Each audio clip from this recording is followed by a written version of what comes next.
We don't have to talk about it. It's different now. I know. I totally get it. Yeah, it's not as fun.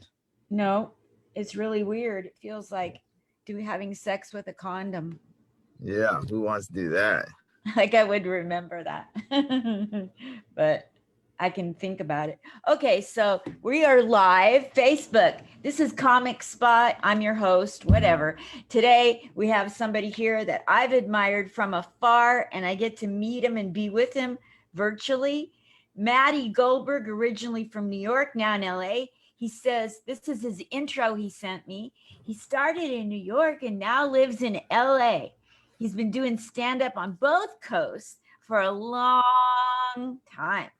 But most importantly, wrote a book called Brain Humor. I got to get that book. I'll be buying it. A brain humor about his journey. Welcome to Comic Spot, the one, the only, Matty Goldberg. Hi, Matty. Good morning. I'm just waking up. That's I look Hi. like hell. No, you don't. You look fabulous. Oh, thank you. I'm a very annoying morning person. No, you're up like you're just ready to rock.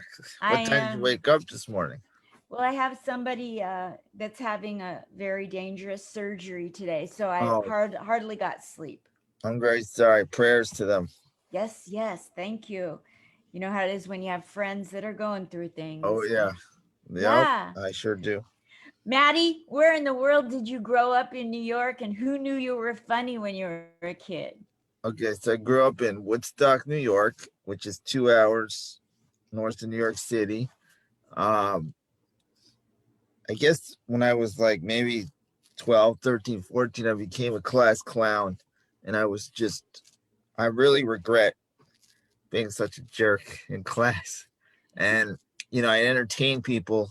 And then on the school bus, I liked getting my ass kicked by older football players because I liked the attention. So I'd make fun of them and then sit a few seats away, and then they'd grab me and get me. And my older sister was very serious, and she was on the bus, and she'd sit in the front, and she would just be so disgusted by me. And she'd always say, "They're laughing at you, not with you." And that's when I knew I was funny. Oh, that's so cool. But I like that. I just like being an idiot, I still do. Well, talk to me about your early life.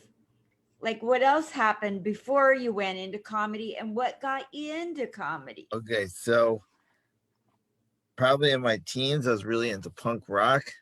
I'm a punk rock encyclopedia. I don't look like it, but I used to love it, like the stuff in the 80s, early 90s. That was my jam. Can I curse or? Yeah, go right ahead. Yeah, that was my shit. So I was really into that. I go to all these concerts. I never really liked stand-up comedy. I thought it was kind of corny. Like, when like the late night shows would have either a band or a comedian. If they had a comedian on, I'd probably turn it off. Wow. So I was never really into it. Do you want me to tell you how I got started, or? Yes, sure. Okay, so I noticed there's a dot. Like, I know. I'm like, yeah. What is that? I know, just the way the light is here. So by a whim, I would go see. I had a friend of a friend. He's like, I was living in New York City at the time, and had really nothing going on. I was working at an animal hospital. I was cleaning cages. I was very depressed, and I had a friend that was doing amateur shows. So I'd go because I had nothing to do, and I'm like, oh, I'll go. And there was one, I probably went to about 4 of them, and then the fourth one is a really interesting story. The host, I was in the hallway, and the host was looking for something because it was like a long bringer show. And she was like, I'm looking for, I'll just say her name, Adam Smith. She's like, Adam Smith, it's Adam Smith here. And I'm like, I'm Adam Smith. And then she's like, you're next. And I was like, I'm joking. I'm really not him. And she was mad at me. But then in my head, I was like, well, what if I was up next? Like, this sounds pretty exciting. So I got my friend to sign me up. I had a month before my first show. I was so nervous thinking about it. I kept saying I wasn't going to do it. And then I knew I had to try it. And like, it was weird. I went out really late at night at a club, and there was like 10 people, and the first joke hit, and I was hooked. Like, I was like, okay, I'm going to do this the rest of my life. I felt, because there was something so beautiful about it that I never experienced before, that I could make people laugh. It was Exactly. pretty cool. So So, then but after your first time, then what happened till today? well, I got really hooked. So I started doing more shows, like the bringer shows, for a little while. I didn't really know how that worked. I didn't know that was kind of a scam. They love it when you don't know how it works. So how does Oh this yeah, you know get how in? I figured out it was a scam? Because the guy would call me and he would go, "I can't wait to see you and your friends." And he said friends so loud. And I was like, wait a minute. My friends are more important than me. This is a scam. So a guy at a comedy club was like, look, the way to get in is you get a job at a club. You're like an usher, you answer phones, you do whatever they need, and then you get 5 minutes at the end of the night. And he's like, it's gonna be hell. You're gonna be miserable. But if you really want to do this, that's what you gotta do. So I was like, I thought about it for a month and I'm like, look, I want to do this. So it was hell, you know, because I was doing it for free. And then I would get like 5 minutes late. Like, the show would start at 9 and I go up at like 12:30. When the show started, there was like 100 people. When I went up, there was 4 or 6. So for the first few years, I never saw more than like 6 people. And they were tired as hell. So that's how I started. My gosh. Tell me some of the braggiest things about your comedy career, because you were in at New York and moved to Yeah. LA, so you must have gotten really picked up by I some I good I places. had a little nice run in the mid 2000s. I did stand up on BT, which is pretty wild because I'm probably not the demographic. That was like maybe 2005 or something. I did a short set on a show, and then a guy in advertising really liked me, and he hired me to work for Converse sneakers to do ads for them. So I got to do these ads with a famous basketball player, Dwayne Wade, where I play a character that stalks him to play me one on one. And that was through my stand up. Like I had no advertising experience. I never finished college. And that was one of the coolest things. The guy that he played on a team in Miami, so they kept flying me from New York to Miami, and I was living the dream. And I really thought if that took off, I would, be some massive whatever, because unfortunately when I started, one of the biggest problems I had was I was doing it for the wrong reasons. Like I wanted to be famous and I wanted revenge on kids in Totally. high school that thought I was a loser. Absolutely. So that was kind of like my thing. And I don't know if I ever had fun with it the first few years because I was so competitive, and you're not even like thinking about jokes, but more like getting ahead and working the system and all that nonsense. Yes. Absolutely.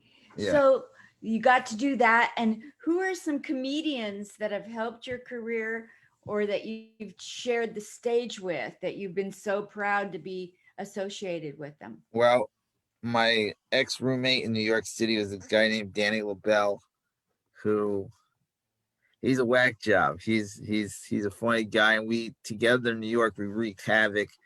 We did a lot of dumb stuff together, and we just did the comedy journey together. If he'd bomb, he took it very hard. And I remember like instead of like you talk to a boy guy, your friend like about a breakup, you're like talking him off the ledge about a bad set because he's gonna quit, and you're up till like 4 in the morning, like you're funny, it's gonna be okay, you just gotta get back on stage, blah blah blah. So he's very special to me. When I started, because I was an usher, I got to watch all the greats before they made it really big in a small club. So I got to watch like Bill Burr in front of like 50 people in 2003 or something, Patrice O'Neill, who passed away, was fantastic. There's a guy, Greg Rogel, he's a guy that not many people know, but he should have been a huge star. And I got to watch him 1,000 times. And I learned like, I would watch all these guys and I'd watch their mannerisms. I'd watch how they walk on stage, and I just like kind of used that and then made my like unique perspective in comedy. So it was pretty cool to be in New York and watch like the best do their things on the weekends, and you just learn so much just watching them. Absolutely. Yeah. So is Greg Lubell related to Mike Lubell? Danny Lubell is not related to Mike Danny. Lubell. He's not related to another funny comic, Al Lubell. I don't know if Ah, you should have him on. He's fantastic. okay. Uh, I'll reach out to him. yeah, he's like he invented. He's been on like Star Search in like the 70s and no, maybe the early 80s. But I used to watch him. He's the best like wordplay guy I've ever seen, like with puns and stuff. Nobody's better than him. I don't really do that. I just talk about my pathetic life. you know, I like putting myself down. I love self-deprecating Sure. humor. You got Yeah. to be good at it, or the audience feels sorry for you. Well, the thing about it is like if somebody's gonna heckle me, anything they say about me, I'm gonna say a lot funnier and worse about myself anyway. So I never really had problems with that. And I feel like, you know, is really shitting on myself, but you know, the reason why horror movies are so successful is people go and they come out and they're like, well, my life isn't that bad. Like nobody chopped my head off with a chainsaw or something. So when I do self-deprecating stuff, I always feel like I'm kind of a goofball making fun of myself. And there's somebody in the audience that's like, well, my life isn't that bad. And that's kind of my goal. It's just like to make people feel better about themselves and just be really silly. And I I'm not one for, comedies come, unfortunately, it's become like, well, you got to talk about the issues and serious stuff. And I'm like, well, no, you don't, because people want to forget about their problems. Like they go to these clubs because they had a tough work week and they're like, I just don't want to think about shit. Like, Thank so you. I feel like sex jokes, whatever is important or whatever, because people just want to like forget about their shit and just laugh.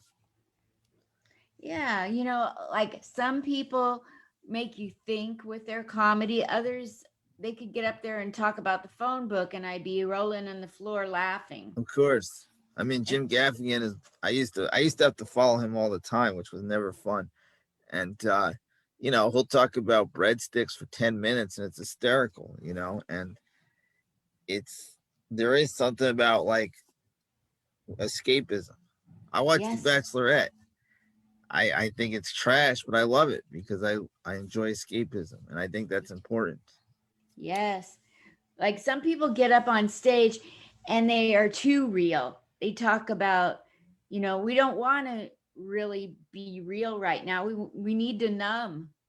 It's okay to be real, but I think if you're like doing it for therapy, so you're like this Yeah. is like for your therapist, not for an audience, there's a problem, when you're Yes. like pushing your pain on people, which always never works. I've seen guys do that where they're like, this happened to me, and why aren't you guys like, have this emotion that I want you to feel? It's like the audience will feel how they feel, it's not up to you, it's up to them. That's right. I used to talk about having a brain injury and what I went through. I was in the army and I Okay. was the only woman on the post. And Wow. I'd talk too deep about what I Yeah. went through, Yeah, and like, man. Because I wrote the book Brain Humor because I had a brain tumor, and whoa, yeah, so I wrote about recovering, and so I had a brain injury myself, and wow. it took me years to talk about it on stage because I'm like, this is heavy shit. How do you present this on a comedy stage? And then I kind of figured out how to make it funny, I guess, or how to Yes, like find humor in it as opposed to like make people feel sorry for you or make people uncomfortable. yes. I never could find a way to make it really. It was like pushing a rope up a hill for me. Yeah. And I felt once I told them they didn't know me, and once I told them that I have a brain injury, I felt like I lost them. They were just like, Yeah, I you mean know, that happens because it's like you tell somebody something really personal about you, and they're like too soon. Like whoa, I didn't need to know that. So, but I think like you seem like funny. I never seen your act, but you seem really sweet and funny, and you'll thank you. probably be able to very soon like figure out how to talk about that and just have them like in the grasp of your hands, and it will be a really beautiful feeling. Yes, once I get there, it'll be great. Yeah. So, um, so you've done a lot of things and you've watched a lot of comics, but before I close out, I want to know, what haven't you accomplished in comedy that you have to do?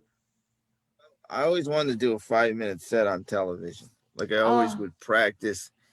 I always loved like when I first started doing comedy, then I started watching every comedian when they had 5 minute sets. And I was always I liked the idea that you had to be clean, you had to be really tight, that like you had to just like everything had to be like so I don't know, like this really cute little package, you know? And I mean I yes. did a little thing on BT, but I always wanted to do like one of the late night shows. And I don't think that'll ever happen, but You don't? it's one thing that I didn't do. And I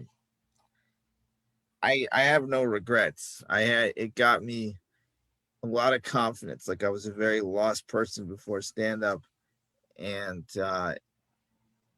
you know I got to meet a lot of ladies, you know, through it, and that was like something I never experienced in my life, and I just it was really cool because you know when you start out and you're like the usher, people treat you really bad, and then you see when you start getting funny, those same people start kissing your ass, and you're like you feel really accomplished. So I mean I have no regrets really.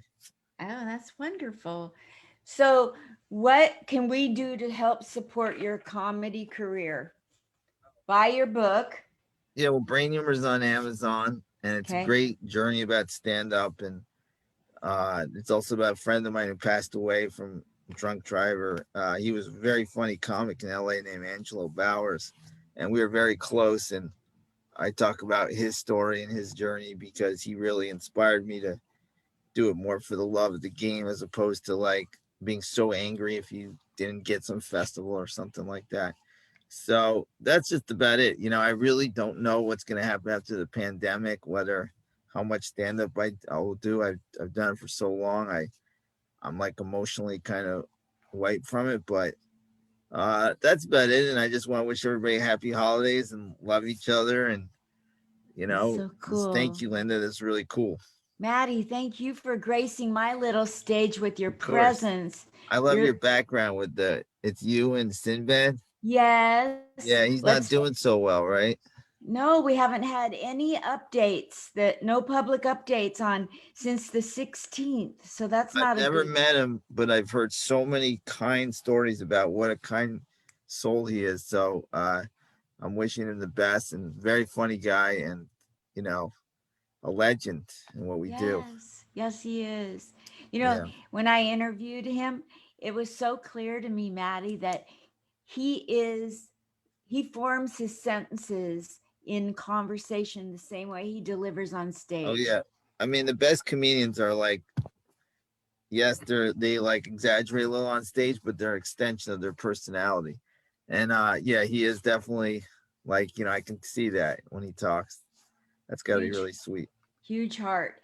Thank you so much, Matty Goldberg. Come on, You you got it. guys, let's get out there and buy his book on Amazon. It's called Brain Humor. Thank you Yes. so much. And I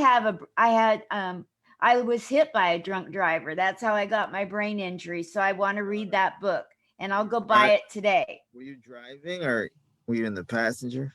I was at the wheel at a Oh, stoplight. I'm so sorry. Thank you. Yeah. Well, hang in there. Keep doing Thank that stand up. Do they have shows in Vegas now or is it Yeah, they do. They have Steve McAnally. He sometimes is at the big clubs, but he runs a weekly mic and it's outdoors, so I'm comfortable great? there. Yeah. That's so great. Keep rocking. Thank you, Maddie. You Love got to you. have a great day, okay? You too. Bye, I love Linda. you. Bye, Maddie.